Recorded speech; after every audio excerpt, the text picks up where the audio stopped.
With technology growing and evolving every day, we as humans are able to keep the memory and a spirit of the deceased longer even more. Traditionally, once a person would die, there would be mourning, which was then followed by a funeral. The funeral would consist of words being spoken about the loved ones. Those words would be filled with memories and love, and after the funeral, people would begin to move on because they had already said their goodbyes. In today's world, the same rituals occur, but instead of moving on, memorial pages are developed on social media in hopes to keep the memory of the deceased person alive even longer.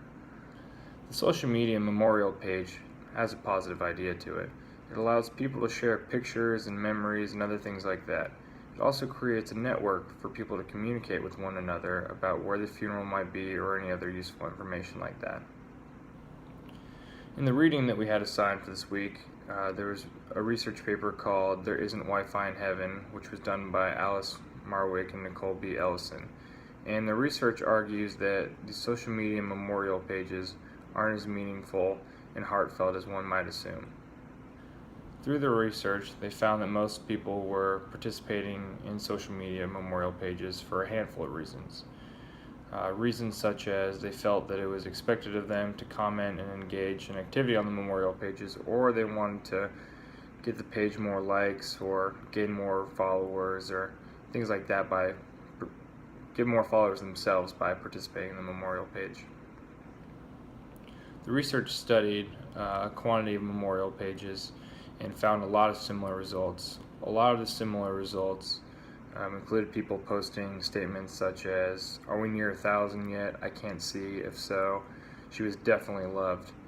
Postings such as these suggest that the amount of likes someone receives shows how much of a difference they made in society and how much people really did love that person. Personally, when I die, I don't want to be remembered for how many likes I received on my memorial page to determine whether or not I made a difference in the world. I personally also find it really ironic that when someone posts in the memorial page, a group of people like the post. So for example, like a statement might say like, "Bob passed away and he'll be missed," and then immediately 10 people like the status. I understand the social media aspect of liking a post, but it's still ironic to me that you would like a post regarding the death of somebody.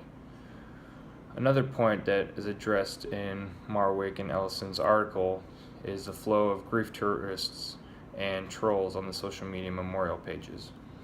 Grief tourists are strangers that join in public people's mournings, and they often add likes or comments in hopes to help in a stranger's grieving process. Trolls, on the other hand, tend to leave like obscene comments and in hopes to stir up and get reactions out of people or start up arguments for their own personal enjoyment. These trolls cause these problems because they know that they can just hide behind a screen or a fake profile. There won't be any real-world issues or consequences. This is a big issue with having a public memorial page on social media, is because of these trolls and things like that.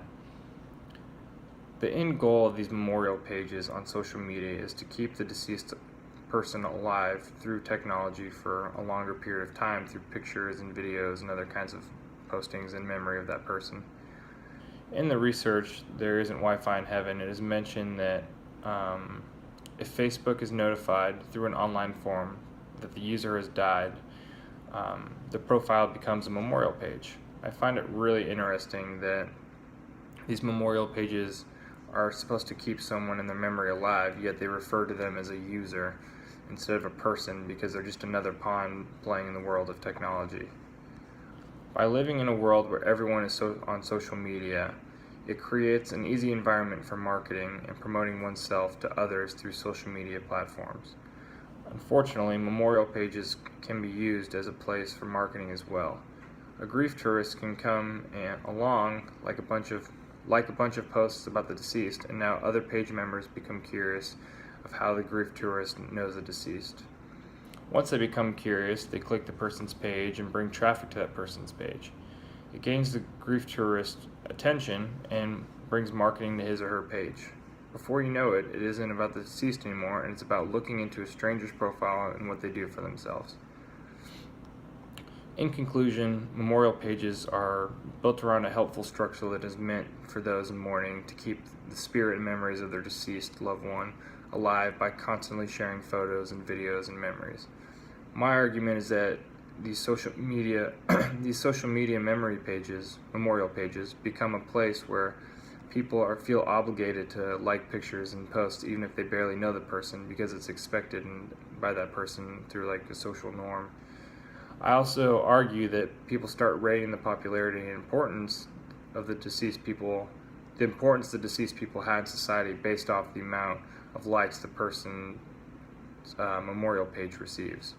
I also stand by the belief that the grief tourists use these memorial pages for marketing, and before you know it, the whole memorial page is based around who liked what and who posted more, and promoting oneself higher than others in the memorial page, when in reality the focus should be on the deceased.